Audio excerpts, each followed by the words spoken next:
Quand un professeur demande au concierge noir de résoudre une équation pour se moquer de lui, il ne s'attendait pas à ce que toute la salle reste bouche bée. Ce qu'il va découvrir sur cet homme va bouleverser tout le lycée. Et peut-être ta vision du monde.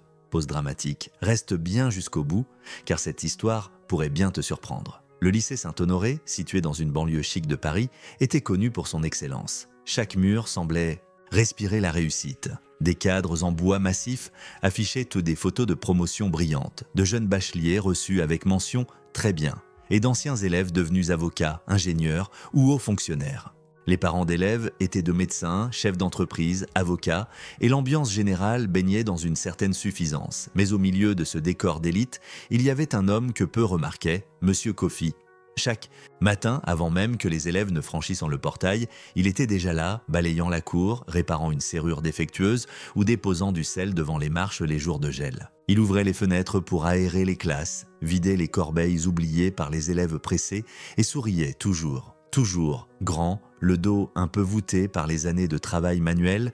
Monsieur Coffy portait une tenue simple, bleu foncé, avec son badge « Concierge Coffy ».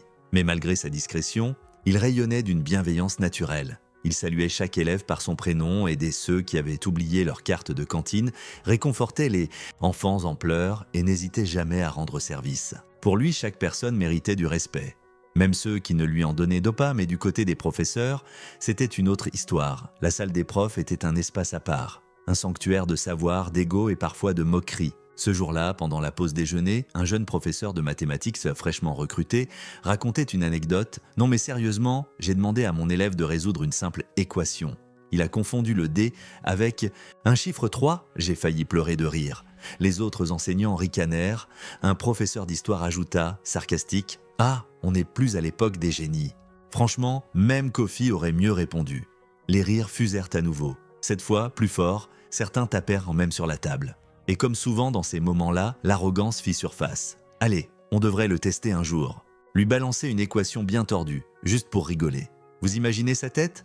Le professeur de maths esquissa un sourire malicieux. « Ça c'est une idée, une petite équation différentielle. Juste pour voir. » À ce moment-là, aucun d'eux ne savait qu'ils venaient de poser le décor d'une leçon qu'ils n'oublieraient jamais. Quelques jours plus tard, l'occasion de tester Monsieur Coffy se présenta.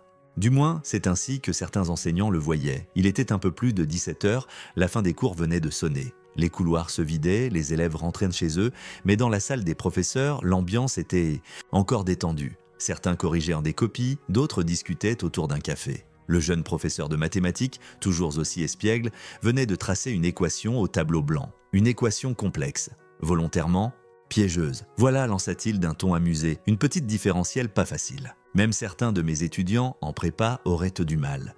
Quelques rires s'échappèrent, et puis, presque comme un réflexe, un professeur lança « Si on montrait ça à Coffy ?» Les regards se tournèrent vers la porte, et justement, comme par hasard, Monsieur Coffy apparut à cet instant, poussant son chariot de nettoyage, un chiffon à la main. Il entra pour vider les corbeilles, comme à son habitude, salua tout le monde d'un ton cordial. « Bonjour messieurs, dames, tout s'est bien passé aujourd'hui ?» Un petit silence s'installa, suivi par quelques hochements de tête. Mais le professeur de mathématiques ne pouvait résister à la tentation. Il l'interpella avec un sourire faussement amical. « Dites-moi, monsieur Coffy, vous avez un instant? On discutait justement de cette équation au tableau. Vous voulez tenter votre chance?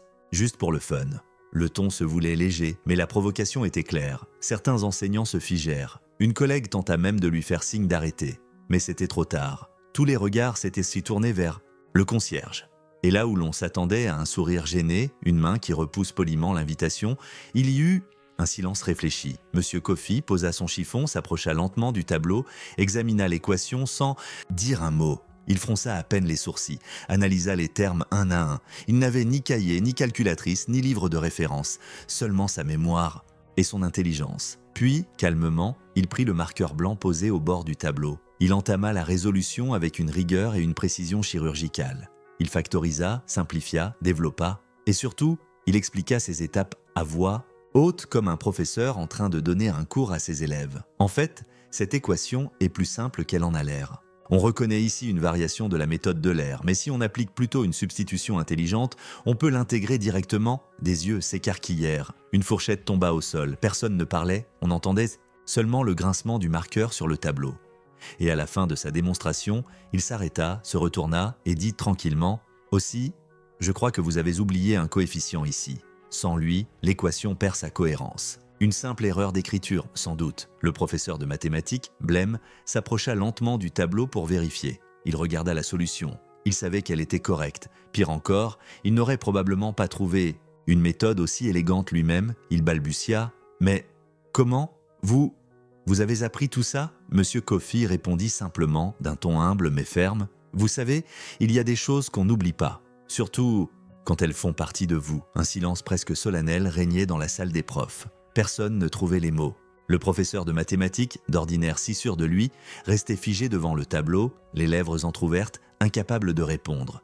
Monsieur Coffey, lui, ne semblait ni triomphant ni moqueur. Il n'avait pas cherché à humilier, ni à prouver quoi que ce soit. Il était resté fidèle à lui-même, humble, discret, mais droit dans ses valeurs. C'est alors qu'une professeure de lettres, visiblement émue, osa poser la question que tous avaient sur le bout de la langue. « Monsieur Coffey, où avez-vous appris à résoudre ce genre d'équation? Vous avez fait des études en mathématiques, non ?» Un léger sourire apparut sur le visage du concierge. Il s'essuya les mains sur un chiffon propre, puis s'assit sur une chaise libre, comme s'il sentait que le moment nécessitait un peu de vérité. « Oui, madame. En Côte d'Ivoire, j'étais professeur d'université en mathématiques appliquées. J'ai obtenu mon doctorat à Abidjan, puis j'ai enseigné pendant plus de 10 ans. Les maths, c'était ma passion, mon monde. » Les regards se croisèrent, stupéfaits. « Alors, pourquoi êtes-vous ici ?» demanda doucement une autre enseignante. « À cause de la guerre, répondit-il simplement. J'ai perdu beaucoup. Des collègues, des amis, presque tout ce que j'avais construit.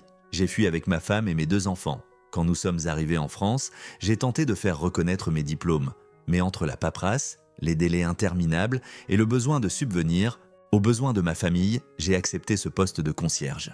C'était modeste, mais c'était honnête. Et surtout, ça me permettait de rester proche du monde de l'école. » Il marqua une pause, puis ajouta, presque en s'adressant à lui-même, ce que je ne pouvais pas transmettre dans une salle. De cours, je le transmettais autrement, par un sourire, une parole, un petit geste, et surtout, je n'ai jamais cessé d'apprendre. Chaque soir, je relisais mes vieux livres. Les maths ne m'ont jamais quitté. Un silence respectueux s'installa.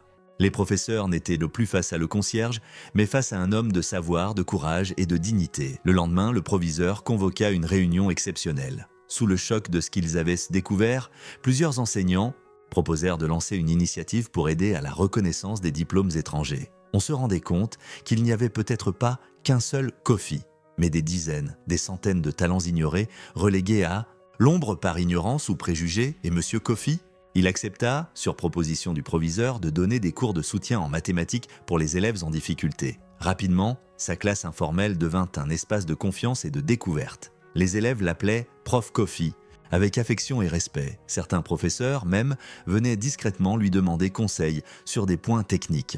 Il répondait toujours avec le même sourire bienveillant. Monsieur Coffey n'a pas eu besoin de hausser la voix ni de prouver quoi que ce soit. Il a juste été lui-même, un homme de savoir, d'humilité et de dignité. Cette histoire nous rappelle une chose essentielle.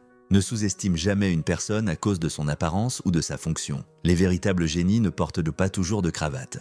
Parfois, ils portent une clé à molette et un badge oublié. Si cette histoire t'a touché, alors laisse un like, abonne-toi à la chaîne et partage cette vidéo pour que le message touche d'autres cœurs. Net, n'oublie jamais. La vraie grandeur se cache souvent là où personne ne pense à regarder.